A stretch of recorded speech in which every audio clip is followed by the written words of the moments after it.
नहीं चाहती मैं तुम्हें, नहीं करती मोहब्बत में तुमसे। तुम्हें इतनी सी बात समझ में क्यों नहीं आती? तुम जैसे शख्स के साथ मैं नहीं रह सकती। मैंने इसे क्या कुछ नहीं कहा, क्या क्या बातें कही थी,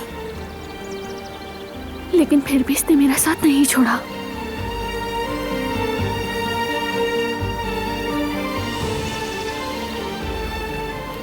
क्या हुआ?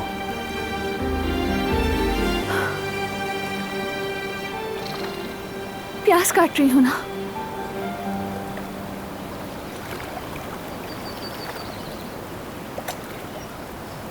बस करो, अब मैं कर लेता हूँ। चलो आओ।